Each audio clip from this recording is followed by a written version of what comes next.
बिस्मिल्लाहिर्रहमानिर्रहीम। अस्सलाम वालेकुम स्टूडेंट्स, कैसे हैं आप लोग? उम्मीद है आप सब लोग खैरियत से होंगे। आज हम चैप्टर नंबर 15 का पहला टॉपिक डिस्कस करेंगे, that is induced EMF and the induced current. अब इंड्यूस्ड ईएमएफ और इंड्यूस्ड करंट को सबसे पहले 1831 में फैराडे और सर जोसेफ हेनरी ने at the same time same era में ऑब्ज़र्व किया, और उन्होंने ऑब्ज़र्व ये किया कि अगर हम एक कॉइल को मैग्नेटिक फील्ड के अंदर मूव करवाएं तो उस मेटेलिक कॉइल के अंदर मौजूद इलेक्ट्रॉन मूव करना शुरू करते हैं, और इस चीज़ को उन्होंने नाम दे दिया इंड्यूस करंट। इस करंट की वजह से जो पोटेंशियल डिफरेंस प्रोड्यूस होता है उसको उन्होंने नाम दे दिया इंड्यूस्ड ईएमएफ। वर्ड इंड्यूस का लफ्ज़ी मतलब बनता है by force, by external factor.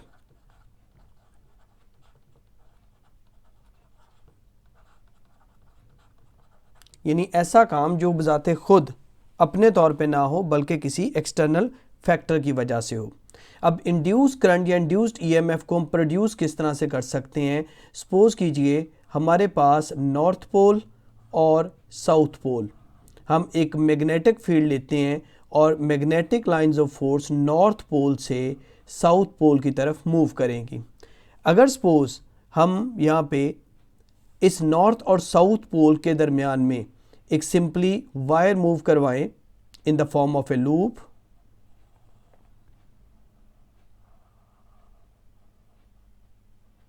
और एट द एंड हम इसके साथ एक गलवानोमीटर अटैच कर दें।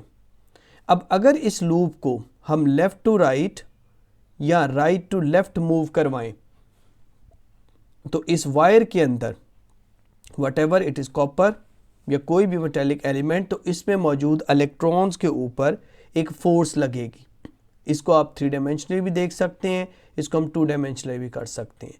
और इसमें जो लूप जो हमारे पास फोर्स लगेगी वो फोर्स इसके अंदर एक करंट को इस्टेब्लिश करेगी। इस करंट को हम इंड्यूस करंट का नाम देते हैं। इस करंट की डायरेक्शन डिपेंड करेगी कि हम इसको किस डायरेक्शन में मूव कर रहे हैं। अगर आपकी लूप लेफ़्ट टू राइट है करंट एक डायरेक्शन में होगा, अगर लूप राइट टू लेफ़्ट है तो करंट ऑपोजिट डायरेक्शन के अंदर प्रोड्यूस होगा। और ये ऑपोजिट डायरेक्शन इस गलवानोमीटर की जो निडल है उसकी डिफ्लेक्शन से क्लियर हो जाएगा कि अगर आप लूप को लेफ़्ट की तरफ मूव करवाते हैं गलवानोमीटर की डायरेक्शन एक तरफ होगी, आप कॉइल को राइट की तरफ मूव करवाएंगे गलवानोमीटर की डायरेक्शन ऑपोजिट साइड के ऊपर चली जाएगी। अब इसमें ये बेसिकली प्रोसीजर होता किस तरह से है? सपोज कीजिए हमारे पास इस लूप ऑफ वायर के एक छोटे से एरिया को हम एनहांस करते हैं। अब इसमें बहुत सारे हमारे पास फ्री इलेक्ट्रॉन्स हैं जो कि सिस्टम में रेंडमली मूव कर रहे हैं।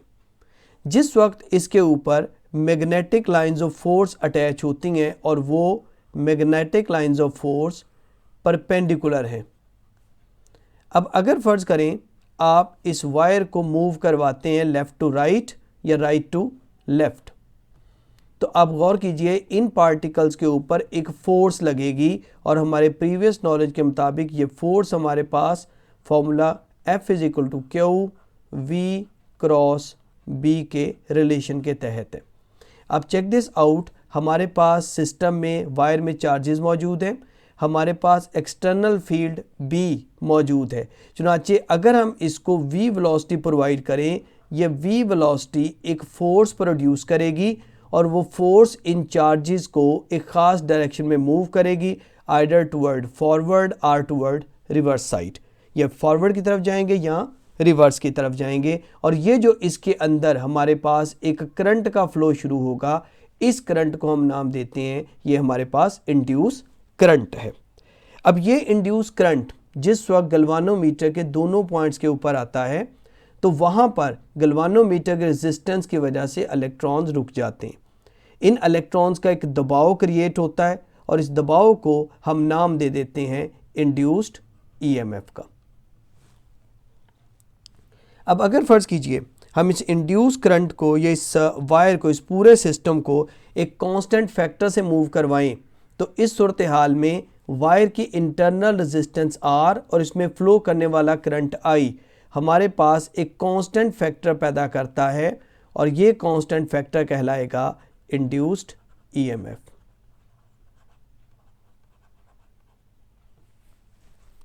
ये इंड्यूस्ड ईएमएफ चंद एक बुनियादी फैक्टर्स के ऊपर डिपेंड करती है। नंबर 1, हमारे पास एक्सटर्नल मैग्नेटिक फील्ड कितना है।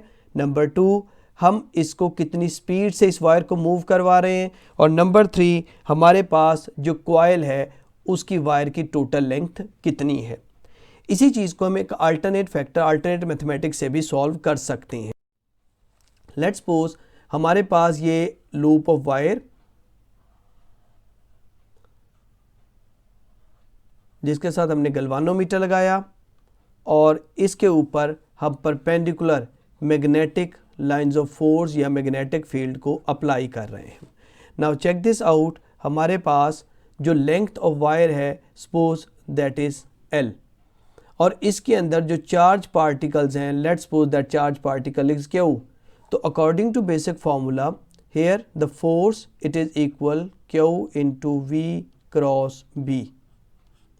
Now this V cross B हमारे पास, जैसे हम पहले पढ़ चुके हैं, हमारे पास मैग्नेटिक फील्ड भी है, हमारे पास चार्ज भी है और डेफिनेटली वेलोसिटी एक फोर्स क्रिएट करेगी और उस फोर्स की वजह से चार्ज पार्टिकल मूव करेंगे और डिस्टेंस तय करेंगे।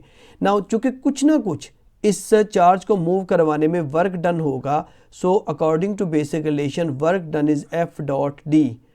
अगर फर्ज कीजिए इन सब में 90 डिग्री एंगल है तो ये फोर्स का फॉर्मूला आएगा Q VB sin 90 which is equal to 1, so end result is Q into V into B. Now force can be written Q VB और डिस्टेंस, अगर ये पार्टिकल यहाँ से यहाँ तक टोटल L डिस्टेंस तय करें तो हम डिस्टेंस की D की जगह पे डिस्टेंस L लिख सकते हैं। नाउ वर्क डन हमारे पास होगा charge multiplied by speed multiplied by external magnetic field and length of wire. चूँकि हमारे पास EMF या पोटेंशियल डिफरेंस बराबर होता है work per unit charge, so Q V B L over Q। Here Q cancel by Q, तो ये potential difference basically जिसको हम यहाँ पे EMF कहेंगे या इंड्यूस्ड EMF कहेंगे, ये डिपेंड करेगा वेलोसिटी पे, एक्सटर्नल मैग्नेटिक फील्ड पे और लेंथ ऑफ वायर पे कि जिस लेंथ में ये बेसिकली मूव कर रहा है। सो एंड कंक्लूजन ये कि हमारे पास जब भी किसी लूप ऑफ वायर को हम एक मैग्नेटिक फील्ड में मूव करवाएंगे, either forward and reverse, keep it in mind कि उसने मैग्नेटिक लाइंस ऑफ फोर्स को क्रॉस करना है, पैरेलल नहीं, क्रॉस करेगा तब उसके ऊपर एक फोर्स लगेगी और वो फोर्स एक करंट को जनरेट करेगी, इलेक्ट्रॉन्स को मूव करवाएगी। इन इलेक्ट्रॉन्स को हम कह सकते हैं कि ये बेसिकली हमारे पास इंड्यूस करंट है और उस करंट की वजह से जो पोटेंशियल डिफरेंस क्रिएट होगा उस पोटेंशियल डिफरेंस को हम इंड्यूस्ड ईएमएफ का नाम दे देते हैं।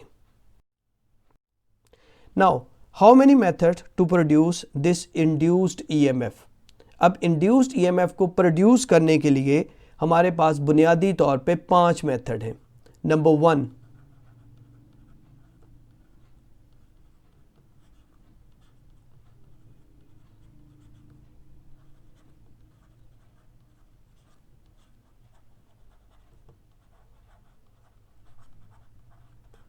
मूव अ कॉइल टूवर्ड और अवे फ्रॉम ए मैग्नेट।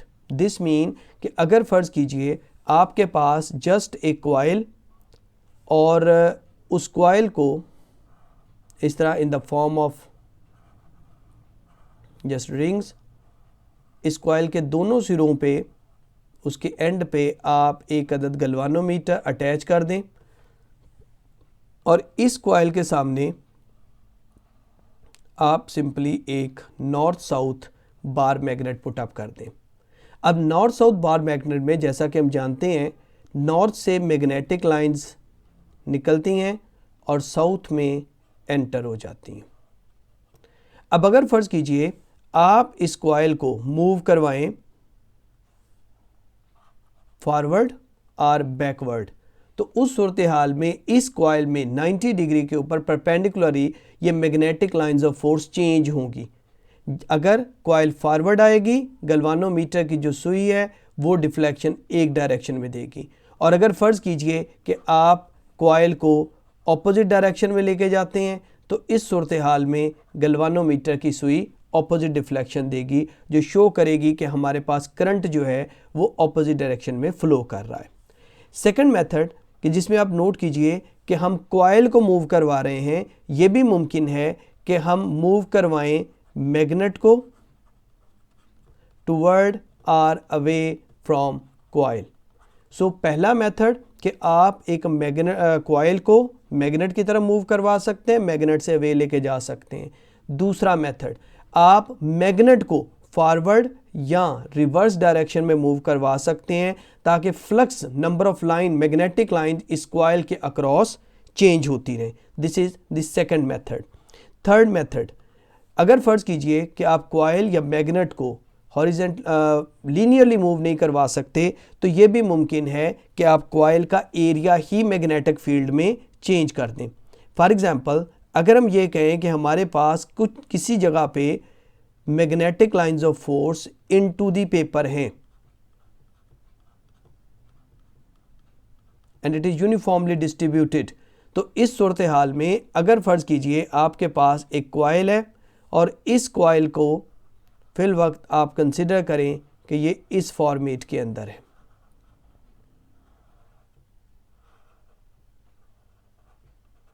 ये गैल्वानोमीटर और हमने इसको अटैच कर दिया। अब हमारे पास क्या है? Third method, change area of coil inside the magnetic field. आप मैग्नेटिक फील्ड के अंदर उस कॉइल का एरिया चेंज कर दें। एरिया मीन कि अगर इस वक्त हमारे पास normal to the coil parallel है तो सेकंड मेथड के अंदर, सेकंड प्रोसीजर के अंदर, सपोज हम यहां पे सेकंड डायग्राम दोबारा बनाते हैं।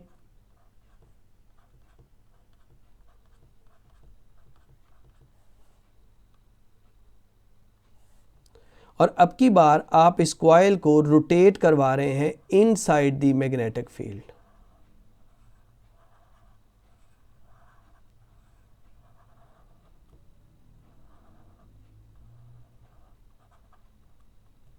यानी अपसाइड डाउन आप इसको मूव करवा रहे होंगे, उसका एरिया चेंज होगा। पहली डायग्राम के अंदर हमारे पास नॉर्मल और मैग्नेटिक फील्ड पैरेलल हैं और सेकंड डायग्राम के अंदर हमारे पास नॉर्मल और मैग्नेटिक फील्ड परपेंडिकुलर हो जाएंगे। So first method, move a coil toward और away from magnet. Second, move a magnet toward और away from a coil.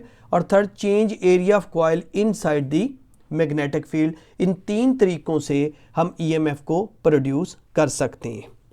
Now the fourth method that is known as mutual induction, and the fifth method is self induction. In case of mutual induction, अगर फर्ज कीजिए कि हमारे पास दो coils हों,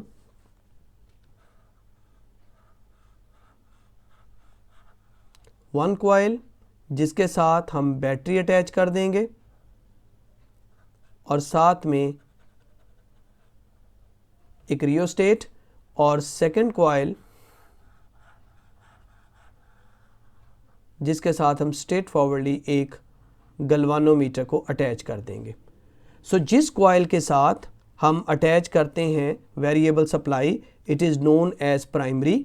जिसके साथ गैल्वानोमीटर अटैच करते it is known as secondary.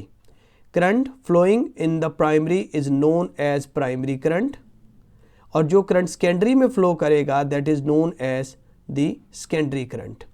Number of turn जो प्राइमरी साइड पे होगी that is called NP primary number of turns, और नंबर ऑफ टर्न जो सेकेंडरी साइड पे होगी that is called secondary number of turns. अब जिस वक्त यहाँ पे करंट हमारे पास प्रोड्यूस होगा, ये करंट इस फर्स्ट सोलिनॉइड के अंदर एक मैग्नेटिक लाइंस ऑफ फोर्स पैदा करेगा और ये कॉइल आपके पास सोलिनॉइड या एक बार मैग्नेट के तौर पे बिहेव करेगी। अगर हम इस रियोस्टेट को फॉरवर्ड या रिवर्स में मूव करवाएं तो यहाँ पे जो मैग्नेटिक फील्ड है ये मैग्नेटिक फील्ड या राइज करेगा या फॉल करेगा, और डेफिनेटली ये मैग्नेटिक फील्ड सेकंड कॉइल के ऊपर इफेक्ट करेगा। सो सेकंड कॉइल फील कि कोई बार मैग्नेट या उसकी तरफ मूव कर रहा है या उससे अवे जा रहा है, जस्ट लाइक जिस तरह मेथड नंबर 1 था। चुनाचे इस सेकंड कॉइल के अंदर आपके पास गलवानोमीटर की सुई फॉरवर्ड या रिवर्स मूव करेगी डिपेंडिंग कि आप करंट को ज़्यादा कर रहे हैं या करंट को कम कर रहे हैं। दिस प्रोसीजर जो दो कॉइल्स के दरमियान है इसको बोला जाता है म्यूचुअल इंडक्शन। म्यूचुअल इसलिए क्योंकि आप प्राइमरी को सेकेंडरी और सेकेंडरी को प्राइमरी बना सकते हैं। जिसके साथ आप वोल्टेज सोर्स अटैच करेंगे वो हमारे पास कॉइल प्राइमरी कॉइल कहलाएगी, और जिसमें आप करंट ऑब्जर्व करेंगे इंड्यूस करंट, वो हमारे पास सेकेंडरी कॉइल कहलाएगी। In case of self induction हमारे पास दो की बजाय जस्ट एक कॉइल होती है।